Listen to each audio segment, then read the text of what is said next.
मित्रों और साथियों, हंसी खुशी के इस YouTube चैनल पर मैं खुश रहने के स्वर्णिम सूत्र बता रहा हूँ और उसके तहत अभी मैं गीता के 18 अध्याय के ऊपर सीरीज चला रहा हूँ, जहाँ मैं हर अध्याय की सार स्वरूप वो बातें आपको बता रहा हूँ जो आपको जाननी चाहिए। मित्रों और साथियों, आप स्कूल में पहले पढ़ते हैं, फिर एग्जाम देते हैं, किंतु वास्तविक जीवन में उल्टा होता है। पहले परीक्षा पत्र आ जाते हैं, फिर उसका आपको समाधान खोजना होता है। और मैं उन्हीं बातों को जो गीता में भगवान श्री कृष्ण द्वारा इस संसार सागर को पार करने के लिए, इस संसार की चुनौतियों से लड़ने के लिए बताई गई, मैं उन्हीं बातों और रहस्य को आपको बताता हूँ। तो 8वें अध्याय में अर्जुन भगवान से पूछते हैं, किम तद ब्रह्म किम अध्यात्मम किम कर्म पुरुषोत्तम अधिभूतम च किम प्रोक्तमतिदेवम किमुच्यते अधियज्ञम कथम को अत्र देहे अस्मिन् मधुसूदन प्रयाण काले च कथम गेयोसि निहतात्मवि। अर्जुन पूछते हैं, हे पुरुषोत्तम, वह ब्रह्म क्या है, अध्यात्म क्या है, कर्म क्या है, अधिभूत किसको कहा गया है और अधिदेव किसको कहा जाता है, यहाँ अधियज्ञ कौन है और वह इस देह में कैसे है। हे मधुसूदन, वशीभूत अंतःकरण वाले मनुष्यों के द्वारा अंतकाल में यह कैसे जानने में आते हैं। तब भगवान इन प्रश्नों का उत्तर देते हुए अर्जुन से कहते हैं, श्री भगवान उवाच, अक्षरम ब्रह्म परमं स्वभावो अध्यात्ममुच्यते भूत भावोद्भव करो विसर्ग कर्म संगीत। भगवान कहते हैं परम अक्षर ब्रह्म है और परा प्रकृति को अध्यात्म कहते हैं। प्राणियों की सत्ता को प्रकट करने वाला त्याग कर्म कहा जाता है।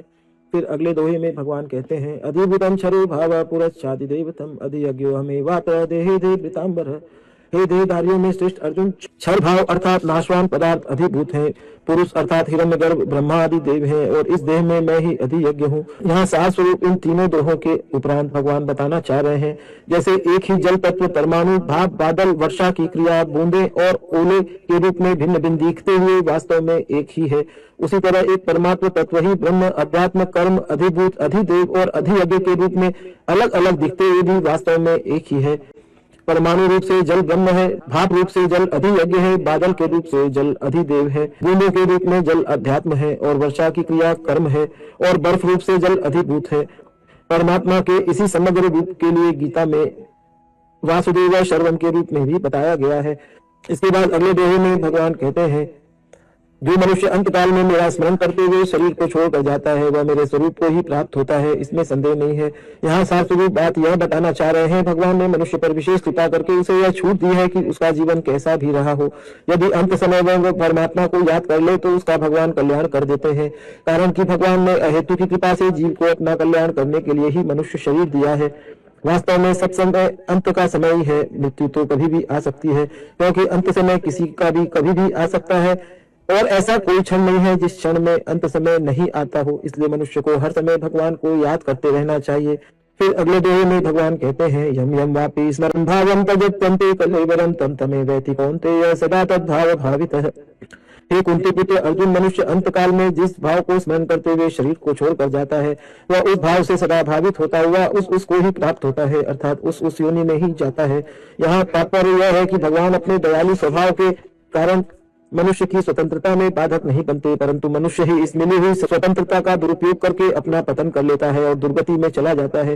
मनुष्य यदि चाहे तो इस स्वतंत्रता का सदुपयोग करके देवताओं के लिए भी दुर्लभ रत्न को प्राप्त कर सकता है। फिर अगले दोहे में भगवान कहते हैं, इसलिए तू सब समय में मेरा स्मरण कर और युद्ध भी कर, मुझ में मन और बुद्धि अर्पित करने वाला तू निसंदेह मुझे ही प्राप्त होगा। यहाँ सार स्वरूप भगवान समझाना चाह रहे हैं, ऐसा कोई समय नहीं है जिसमें अंतकाल न आ सके, इसलिए मनुष्य को नित्य निरंतर भगवान का स्मरण करते हुए अपना काम करते रहना चाहिए। फिर किसी भी समय अंतकाल आएगा तो वह भगवान का स्मरण करते हुए ही शरीर को छोड़ेगा, जिससे उसे भगवान की प्राप्ति हो जाएगी। क्योंकि यहाँ पर युद्ध का प्रसंग चल रहा है, निरंतर भगवान का स्मरण करते हुए युद्ध कैसे करेगा और युद्ध करते हुए अर्जुन भगवान का स्मरण कैसे कर पाएगा। इसके उत्तर में संत बताते हैं कि एक याद करते हैं, एक याद रहती है। जो बात अहंकार में बैठ जाती है वह इंसान कभी भूलता नहीं। अतः भक्त सच्चे हृदय से दृढ़ता पूर्वक यह स्वीकार कर ले, मैं भगवान का हूँ और भगवान ही मेरे हैं, तो फिर सब काम को करते हुए भी भगवान की याद स्वतः बनी रहेगी। जैसे ब्राह्मण को अपने ब्राह्मण पने का स्मरण बिना याद किए भी नित्य निरंतर बना ही रहता है। नींद में भी जगा कर उससे पूछो तो वह यही कहेगा कि मैं ब्राह्मण हूँ। इसमें अभ्यास नहीं है, प्रत्युत स्वीकृति है। विवाह होने पर पतिव्रता स्त्री बिना याद किए भी पति को याद रखती है, स्वप्न में भी कभी नहीं भूलती। यह स्वीकृति है जिसकी कभी विस्मृति नहीं होती। अतः भगवान के साथ संबंध स्वीकार करने पर भक्त के मन बुद्धि स्वतः ही भगवान को अर्पित हो जाते हैं। फिर उसे याद करना नहीं पड़ता, उसे निरंतर ही अपने आप हर स्थिति में भगवान का स्मरण होता है। इसके बाद अगले दोहे में भगवान बताते हैं, हे पिता नंदन, अभ्यास योग से युक्त और अन्य का चिंतन न करने वाले चित्त से परम दिव्य पुरुष का चिंतन करता हुआ मनुष्य शरीर को छोड़कर जाने वाला मनुष्य उसी परमात्मा को प्राप्त हो जाता है, जो सर्वज्ञ अनादि सब पर शासन करने वाला, सूक्ष्म से भी अति सूक्ष्म सबका धारण पोषण करने वाला, अज्ञान से अत्यंत परे सूर्य की तरह प्रकाश स्वरूप अर्थात ज्ञान स्वरूप है, ऐसे अचिंत्य स्वरूप का चिंतन करता है। वह भक्ति एक मनुष्य अंत समय में अचल मन से योग बल के द्वारा विकुटी के मध्य में प्राणों को अच्छी तरह से प्रविष्ट करके उस परम दिव्य पुरुष को ही प्राप्त होता है। वेद विद्ता लोग जिसको अक्षर कहते हैं, वीतराग यति जिसको प्राप्त करते हैं और साधक जिसकी प्राप्ति करते हुए ब्रह्मचर्य का पालन करते हैं, वह पद मैं तेरे लिए संक्षेप से कहूंगा। यहाँ भगवान सूक्ष्म रूप से यह बताना चाह रहे हैं, चारों आश्रमों में मनुष्य जो भी कर्म करता है एकमात्र उसका उद्देश्य एकमात्र परमात्मा को प्राप्त करना ही वास्तव में होता है। फिर अगले दोहे में भगवान बताते हैं, संपूर्ण द्वारों को रोककर मन से हृदय में निरोध करके अपने प्राणों को मस्तक में स्थापित करके योग धारणा में सम्यक प्रकार से स्थित हुआ जो साधक ओम इस एक अक्षर ब्रह्म का मानसिक उच्चारण करता हुआ और मेरा स्मरण करता हुआ शरीर छोड़कर जाता है, वह परम गति को प्राप्त होता है। यहाँ भगवान हर तरह से अपने शरीर को छोड़ने की क्रिया बता रहे हैं अर्जुन के माध्यम से। हे पितानंदन, अनन्य चित्त वाला जो मनुष्य मेरा नित्य निरंतर स्मरण करता है, उस नित्य निरंतर मुझ में लगे हुए योगी के लिए मैं सुलभ हूँ, अर्थात उसको सुलभता से प्राप्त हो जाता हूँ। यह भी भगवान बता रहे हैं। इसके बाद भगवान कहते हैं, भक्त केवल भगवान को ही अपना मानता है और सदा उन्हें अपने पास देखता है और उसे याद करता है, इसलिए वह नित्य निरंतर भगवान में ही लगा रहता है। उसकी दृष्टि में भगवान के सिवा अन्य किसी की सत्ता न होने से उसका मन भगवान को छोड़कर कहाँ जाए, कैसे जाए और क्यों जाए, इसलिए वह अनन्य चित्त वाला हो जाता है। उसका और किसी भी देवी देवता में मन नहीं लगता और ऐसी हालत उसकी हो जाती है कि उसे भगवान का स्मरण करना नहीं पड़ता, बल्कि उसके द्वारा स्वतः ही भगवान का स्मरण निरंतर होता है। ऐसे नित्य निरंतर भगवान में लगे हुए भक्तों के लिए भगवान सुलभ हो जाते हैं।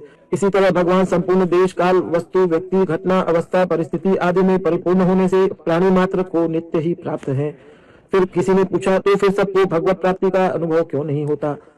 तब इसके उत्तर में संत हमें समझाते हैं, जैसे गाय के शरीर में व्याप्त घी किसी के काम नहीं आता, वैसे ही सब में व्याप्त होने पर भी भगवान लगन के बिना हमारे ज्ञान में नहीं आते, अनुभव में नहीं आते। लगन न होने के पीछे भी मुख्य कारण है शरीर और संसार की सत्ता और महत्ता को उन्होंने अपना माना है। इसलिए भगवान ने नित्य निरंतर अपने में लगे हुए भक्त के लिए ही अपने को सुलभ किया है। फिर अगले दोहे में भगवान बताते हैं, महात्मा लोग मुझे प्राप्त करके दुखालय अर्थात दुखों के घर, अशाश्वत अर्थात नित्य निरंतर बदलने वाले पुनर्जन्म को प्राप्त नहीं होते, क्योंकि वे परम सिद्धि को प्राप्त हो गए हैं, अर्थात उनको परम प्रेम की प्राप्ति हो गई है। यहाँ भगवान सार स्वरूप बताना चाह रहे हैं कि भोग और संग्रह में लगे हुए सकाम मनुष्य के लिए तो यह संसार दुखालय है, पर सेवा और भगवत भजन में लगे हुए निष्काम मनुष्यों के लिए यही संसार भगवान का ही स्वरूप है और यही संसार भगवत स्वरूप है। इसलिए परमात्मा को प्राप्त हुए मनुष्य का फिर से पुनर्जन्म नहीं होता, वह सदा सदा के लिए इस जन्म मरण के चुंगल से छूट जाता है। यदि उसमें भक्ति के संस्कार हो तो वह जन्म मरण की मुक्ति के साथ प्रतिक्षण वर्तमान भगवान के परम प्रेम को भी प्राप्त कर लेता है। भगवान यहाँ पर हमें सीखने योग्य बात यह बता रहे हैं कि यह संसार दुखालय है, दुखों की दुकान है। यहाँ सुख क्षणिक है और यहाँ भगवान की सेवा और भजन में ही सुख है। इसलिए हमें नित्य निरंतर भगवान की सेवा और भजन में ही लगे रहना चाहिए और अपना कर्म करते रहना चाहिए। फिर भगवान अगले श्लोक में बताते हैं, आ ब्रह्म भुवन लोका पुनरावर्तिनो अर्जुन मामुपेते तो कौन्तेय पुनर्जन्म न विद्यते। वे कहते हैं, हे अर्जुन, ब्रह्मलोक तक सभी पुनरावर्ती वाले हैं, अर्थात वहां जाने पर पुनः लौटकर संसार में आना पड़ता है, परंतु हे कौन्तेय, मुझे प्राप्त होने पर उस प्राणी का पुनर्जन्म नहीं होता। भोग और संग्रह की आसक्ति से ही मानव का पुनर्जन्म होता है। इसलिए जिस मनुष्य में भोग और संग्रह की आसक्ति है, वो यदि पुण्य कर्मों के प्रभाव से ब्रह्मलोक तक चला जाए तो भी उसे लौटकर जन्म मरण में अर्थात दुखालय रूपी संसार में आना ही पड़ता है। ब्रह्मलोक तक सभी लोगों की प्राप्ति कर्मों का फल है। जब प्रत्येक कर्म का आरंभ और अंत होता है, फिर उसका फल अविनाशी कैसे हो सकता है? परंतु परमात्मा की प्राप्ति कर्मों का फल नहीं है, अतः परमात्मा की प्राप्ति होने पर फिर इस दुख रूप संसार में आना नहीं पड़ता। फिर अगले दोहे में भगवान बताते हैं, जो मनुष्य ब्रह्मा के 1000 चतुर्युगी वाले एक दिन को और 1000 चतुर्युगी वाले एक रात्रि को जानते हैं, वे मनुष्य ब्रह्मा के दिन और रात को जानने वाले हैं। ब्रह्मा के दिन के आरंभ में अव्यक्त रूप से संपूर्ण शरीर पैदा होते हैं और ब्रह्मा की रात के आरंभ काल में उस अव्यक्त नाम वाले ब्रह्मा के सूक्ष्म शरीर में ही संपूर्ण शरीर लीन हो जाते हैं। फिर अगले दोहे में भगवान बताते हैं, हे पार्थ, वही यह प्राणी समुदाय उत्पन्न होकर प्रकृति के परवश हुआ ब्रह्मा के दिन के समय उत्पन्न होता है और ब्रह्मा की रात्रि में लीन हो जाता है। यहाँ भगवान बताना चाह रहे हैं, शरीर और संसार तो बार बार उत्पन्न होते हैं और नष्ट होते हैं, पर आत्मा परमात्मा वे ही हमेशा एक समान रहते हैं। कितने ही प्रलय महाप्रलय क्यों न हो जाए, जीव आत्मा स्वयं हमेशा एक जैसा रहता है। इसलिए देश काल, वस्तु, व्यक्ति, क्रिया, अवस्था, परिस्थिति आदि के अभाव का अनुभव तो सबको होता है, और स्वयं के अभाव का अनुभव किसी को नहीं होता। परंतु शरीर को मैं, मेरा और मेरे लिए मान लेने के कारण शरीर के परिवर्तन को जीवात्मा अपना परिवर्तन मान लेता है और बार बार जन्मता और मरता रहता है। इसे हम सरल भाषा में ऐसे भी समझ सकते हैं, जैसे रेलगाड़ी पर चढ़ने से मनुष्य रेलगाड़ी के परवश हो जाता है और जहां रेलगाड़ी जाएगी वहीं उसे वास्तव में जाना पड़ता है। ऐसे ही शरीर के साथ संबंध जोड़ने से मनुष्य प्रकृति के परवश हो जाता है और उसे शरीर के द्वारा कर्म करके उसे जन्म मरण के चक्कर में बार बार जाना ही पड़ता है। फिर अगले दोहे में भगवान कहते हैं, परस्तस्मात् भावो अन्यो अव्यक्तो अव्यक्तात् सनातन यश सर्वेषु भूतेषु नश्यश्रु न विनश्यति। परंतु उस अव्यक्त से अन्य अनादि अत्यंत श्रेष्ठ भाव रूप जो अव्यक्त ईश्वर है, वह संपूर्ण प्राणियों के नष्ट होने पर भी नष्ट नहीं होता। ब्रह्मा जी के सूक्ष्म शरीर से भी श्रेष्ठ कारण शरीर है और उससे भी श्रेष्ठ परमात्मा है। परमात्मा के समान भी दूसरा कोई नहीं है, फिर उनसे श्रेष्ठ तो कोई हो ही कैसे सकता है। असंख्य ब्रह्मा जी उत्पन्न हो होकर लीन हो जाते हैं इस परमात्मा में, पर परमात्मा वैसे के वैसे ही रहते हैं। इसके बाद अगले श्लोक में भगवान कहते हैं, उसी को अव्यक्त और अक्षर ऐसा कहा गया है तथा उसी को परम गति कहा गया है, और जिसको प्राप्त होने पर जीव फिर लौटकर संसार में नहीं आता, वही मेरा परम धाम है। यहाँ सार स्वरूप यह समझना है कि जीव उस परमात्मा तत्व का सनातन अंश होने से उससे अलग नहीं है। संसार में तो वह भूल से अपने को स्थित मानता है, वास्तव में शरीर ही संसार में स्थित है, स्वयं वह नहीं है। इसके बाद अगले दोहे में भगवान बताते हैं, ज्ञान मार्ग में तो ज्ञानी पुरुष संसार से छूट जाता है और मुक्त हो जाता है और अपने स्वरूप में स्थित हो जाता है, परंतु भक्ति मार्ग में संसार से मुक्त होने के साथ साथ भक्त को भगवान की तथा उनके प्रेम की प्राप्ति हो जाती है। और इसीलिए कर्म योग और ज्ञान योग तो साधन है और भक्ति योग साध्य है। इसके बाद अगले दोहे में भगवान बोलते हैं, हे भरतवंशियों में श्रेष्ठ अर्जुन, जिस काल में अर्थात मार्ग में शरीर छोड़कर गए हुए योगी अनावृत्ति को प्राप्त होते हैं और पीछे लौटकर नहीं आते, और जिस मार्ग में गए हुए आवृत्ति को प्राप्त होते हैं अर्थात लौटकर आते हैं, उस काल को अर्थात दोनों मार्गों को मैं कहूंगा। यहाँ भगवान सार स्वरूप यह बताना चाह रहे हैं, जैसे किसी स्थान पर हमारी कोई वस्तु छूट जाती है, उसे लेने के लिए हम वापस उस स्थान पर आते हैं, ऐसे ही संसार में वस्तु, व्यक्ति में, मनुष्य में किसी तरह की आसक्ति रह जाती है तो उसे पुनः लौटकर संसार में आना पड़ता है। फिर अगले दोहे में भगवान बताते हैं, पहले साधना अवस्था में जिनके शरीर ब्रह्मलोक की वासना अथवा अपने मत का आग्रह रहा है, वे क्रम मुक्ति से पहले ब्रह्मलोक में जाते हैं और फिर महाप्रलय आने पर ब्रह्मा जी के साथ मुक्त हो जाते हैं। क्रम मुक्ति में ब्रह्मलोक मार्ग में आने वाले एक स्टेशन की तरह है, जहाँ भोगों की वासना वाले मनुष्य उतर जाते हैं, परंतु जिनमें भोगों की वासना नहीं है वे वहां नहीं उतरते। हमारा कोई प्रयोजन न हो तो मार्ग में स्टेशन आए या जंगल, हमें कोई फर्क नहीं पड़ता, हम अपनी गाड़ी में बैठे रहते हैं। फिर अगले दोहे में भगवान बताते हैं, जिस मार्ग में धूम का अधिपति देवता, रात्रि का अधिपति देवता, कृष्ण पक्ष का अधिपति देवता और 6 महीने वाला दक्षिणायन का अधिपति देवता है, शरीर छोड़कर जिस उस मार्ग में गया हुआ योगी चंद्रमा की ज्योति को प्राप्त होकर लौट कर आता है, अर्थात जन्म मरण को प्राप्त होता है।